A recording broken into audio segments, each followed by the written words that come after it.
Yo, what's going on, guys? So we finally made it to the end of this challenge. Today is day 30, and it feels nice to come to the end.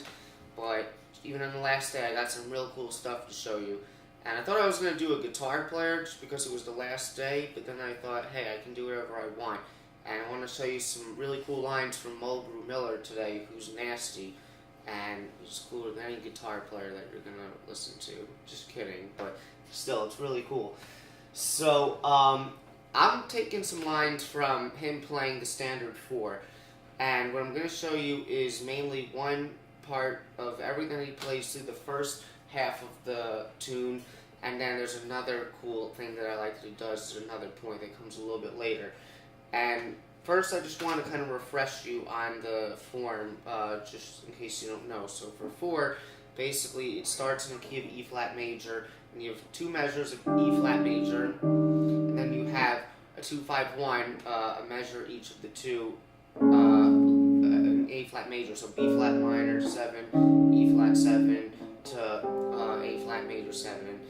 So then you land on the A flat, you have 2 measures of that. Then you have a 2-5, you have a measure of A flat minor 7, a measure of D flat 7, but then it's almost like a backdoor 2-5 leading back to the E flat major for 1 measure. So E flat major. Then you got a half measure each 2-5. It kind of is like a chromatic 2-5 when you have the F sharp minor 7 to B7, then whole measure each of the F minor 7 to the B flat 7, and then those last couple measures it repeats. So again, it has another 1 measure of E flat major 7, and then a half of F sharp minor to B7, half each, and then a whole measure of F minor 7, and then a whole measure of B flat 7. So that's the first half of the tune. You can just look up for on the internet the lead sheet anywhere. It's a popular standard if you don't know it. And then the second half of the song, which I'm not really getting into today, but it's literally the same exact thing, except at the end there, instead of doing that part twice, it does it once like that, and then it just has like a 3, 6, 2, 5, 1, and then a typical ending like that. But you're probably familiar with this tune if you're watching my videos. If not, again, you can watch it. So I'm gonna start this first half of the form about 10 seconds before. So this is coming in at the end of the second half of the last chorus. But I'll let you know when it's starting.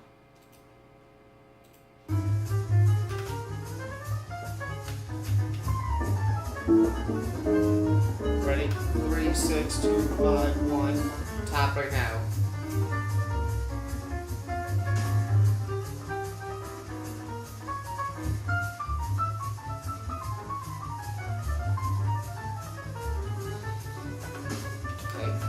Actually goes into a little bit of the next half there, so we're actually going past the first half, but I want to talk about that a little bit too. Okay, now that whole thing slowly.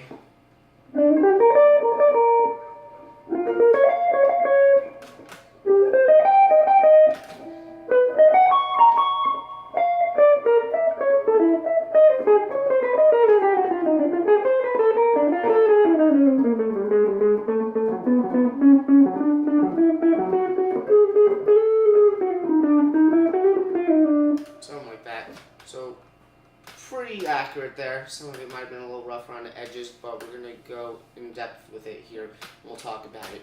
Okay, so the 2 main concepts that I want to point out with this is, first, this is a really good study of making really good use of triads with sophisticated diatonic triads that he's using, and using them in interesting ways.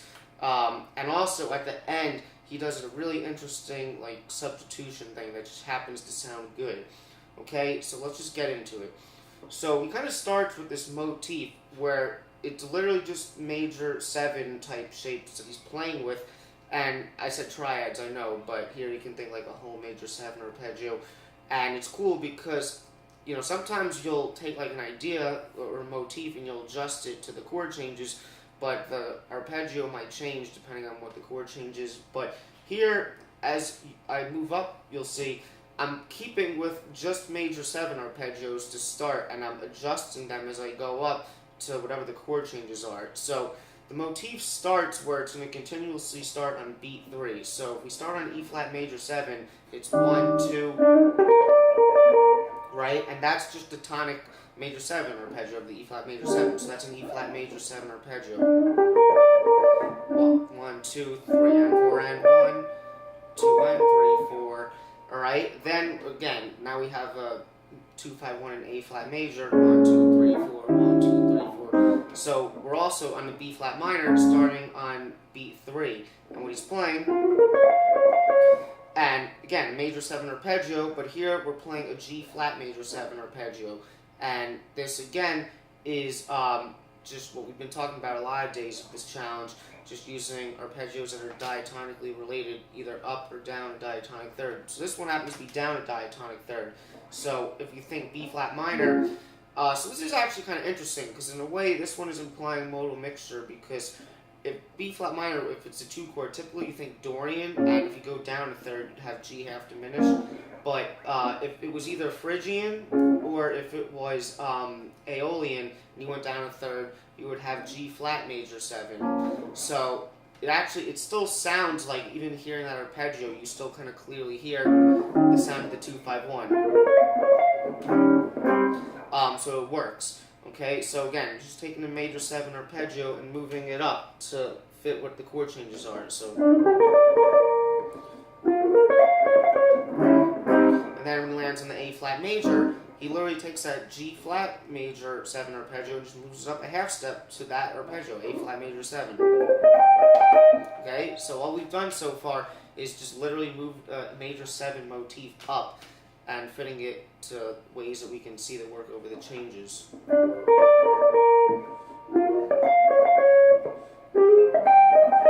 Now for the A flat minor, the rhythm is a little different, but it's still kind of playing around with the similar type of major 7 shape.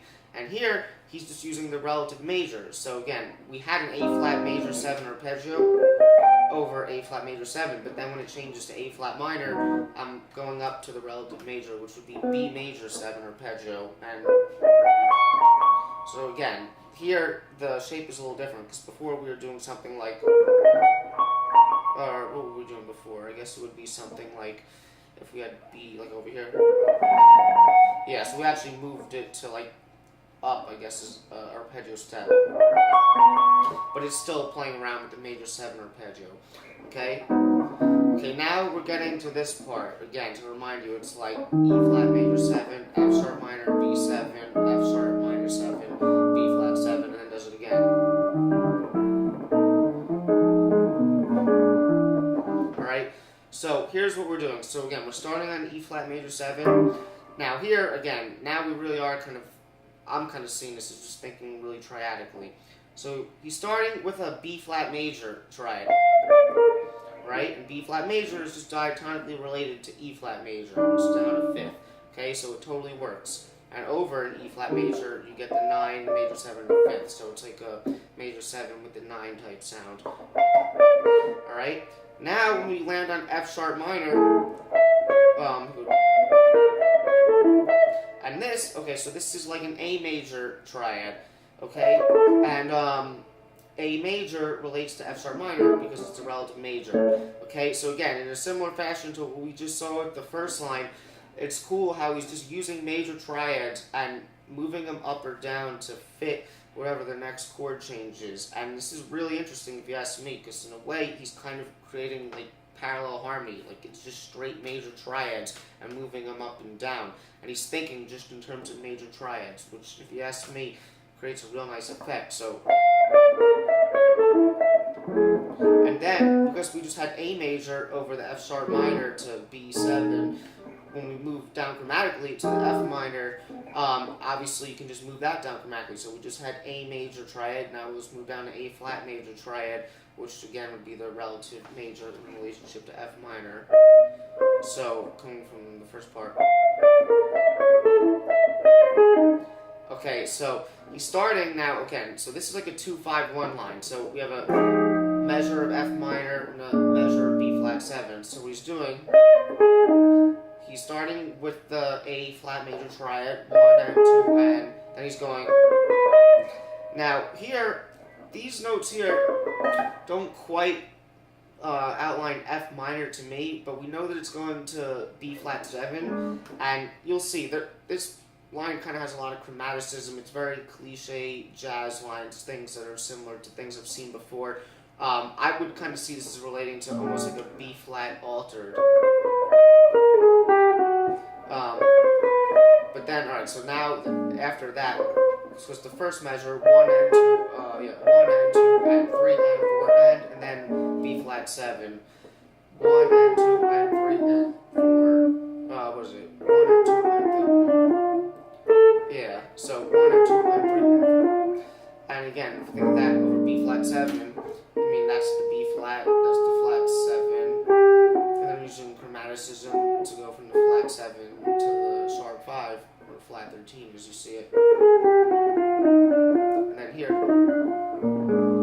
you got the 5, the 4, 3rd, and then the 5. Okay, so that 2-5-1 line. Okay, now he's landing on this, but again, when he lands on the E flat major 7, here again, because we're going to basically repeat the same changes we just had, he's starting with an enclosure, but he's starting on the downbeat with a note that's part of the enclosure, so that's the first part of E flat major 7, leading up to this, which is the 5th. So that little thing, that is a nice thing to use for like a major 7. It's just like an enclosure type thing, but it works. Very cliche stuff. 1 and 2 and 3 and 4 and then there. Yeah, that was it. And then there, you got the major 7, the 9, and the sharp 11. Yeah, so it's actually kind of using a Lydian. But it's also approaching what he's going into, so leading into this, because now we're on F sharp minor, so it's a nice note that he leads into, which would be the 9, like an F sharp minor 9, and he's doing, and that is all going over the F sharp minor to B7, and it starts, you know, outlining F sharp minor. You got the 9, the flat 7, the 13, and the 5th.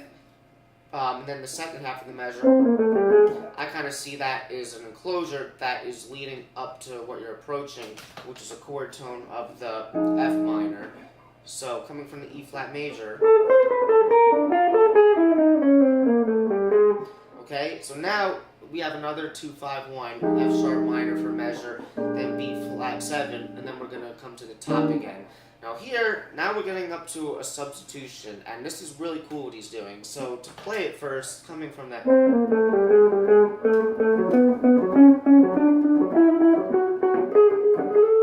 right?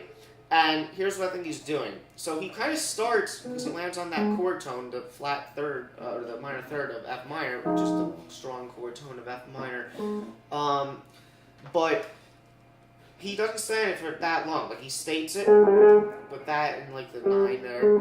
But then everything else to me kind of sounds like F sharp minor, specifically F sharp Aeolian, because he'll have this note, and he has this little motif where he's like pedaling with the F sharp, the tonic there. So it's like,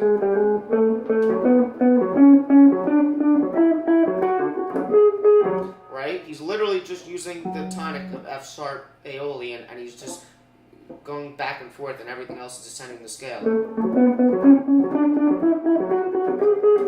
Right? And as you follow that pattern through the form, it's going past the, into, like I said, the next part of the tune, into the second half.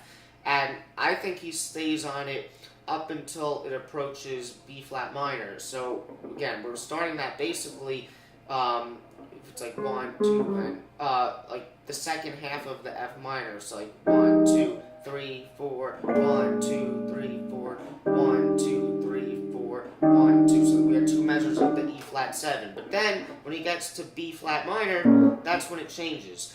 So here's the thing. This is interesting too, because you'd think that when he lands on B flat minor, like that's what he would go to. He'd go to a B flat minor. But what he lands on, I'll kind of play it for you. I'm kind of hearing it is landing on an E flat minor sound, which is closely related. You know, if you have B flat minor, E flat minor is like the 4 minor that relates to it. But it's still not quite the original harmony. It sounds real good. I'll let you listen to it. So.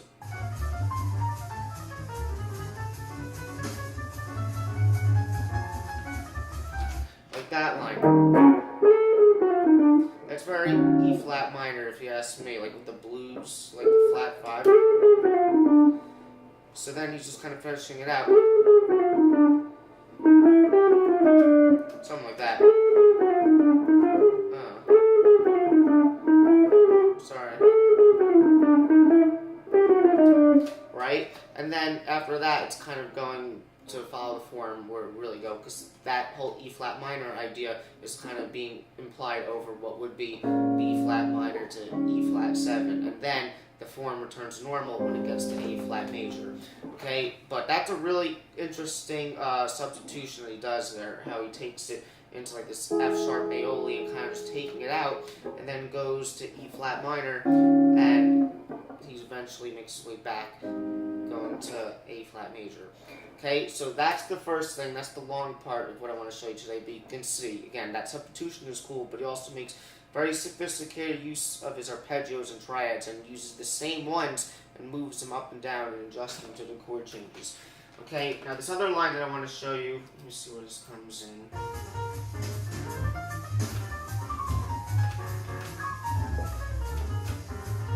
Okay, it's coming up right now.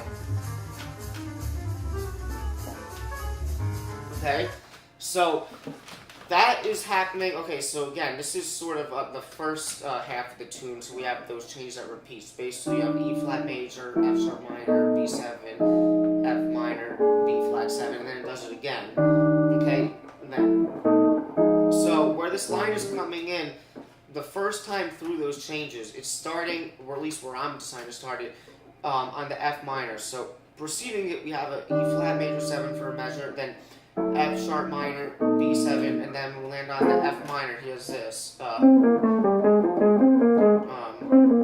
Sorry.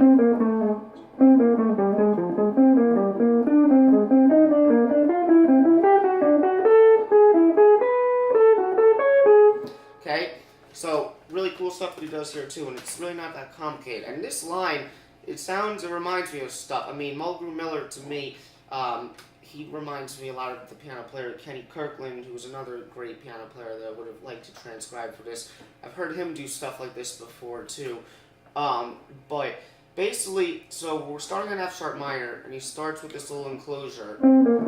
Starting on the downbeat, 1 and 2 and 3, leading up to the minor third of F minor. And what he's doing here is he's doing very basic diatonic triads and just ascending.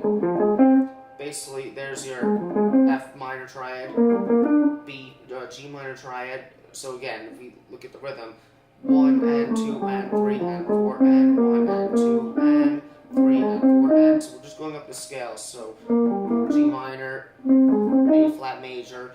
Okay, now coming from there, hold on. 1 and 2 and 3 and 4 and 1 and 2 and 3 and 4 and. That was over the B flat 7. Now we're back at the E flat major. So what he's doing here, so for the first half of E flat major, he's continuing the diatonic triad. So that's a B flat major triad. Now here's where it changes. Literally, he's just going to ascend major triads in whole steps, no matter what the harmony is. So he goes B flat major triad, C major triad, D major triad, E major triad, then he's doing F sharp minor, and then kind of landing on that, which would be like the third of F minor, which is the chord that he lands on there.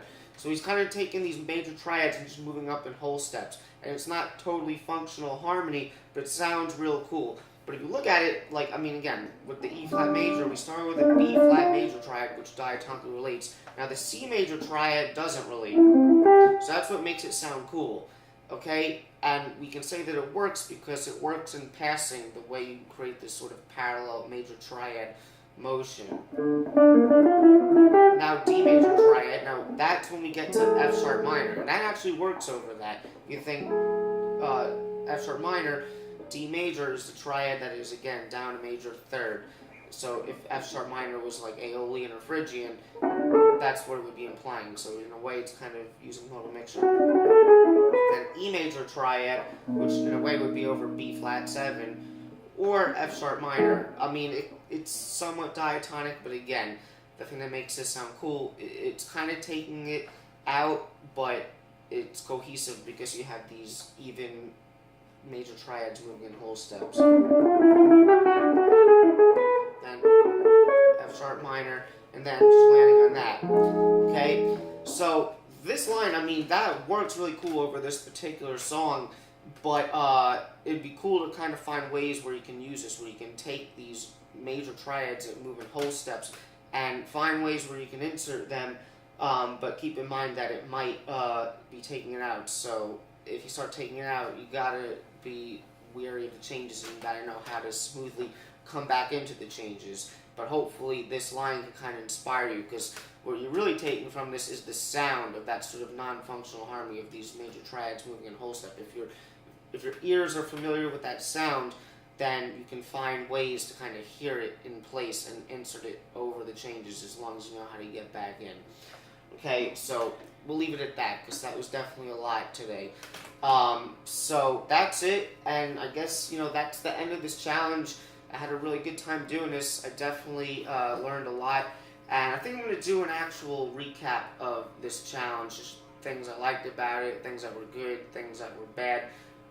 Just talking about it and what I might do going forward, what I might do as far as a practice routine going forward. So I'll probably record that either tomorrow or the day after that. But now I don't have to make a video every day, so I'll do what I want. But it's been fun, and I hope you enjoyed that. And again, if you really like what I did here, I'd appreciate it if you liked it and subscribed to my channel, because that really helps. I don't usually ask, but that would be really cool.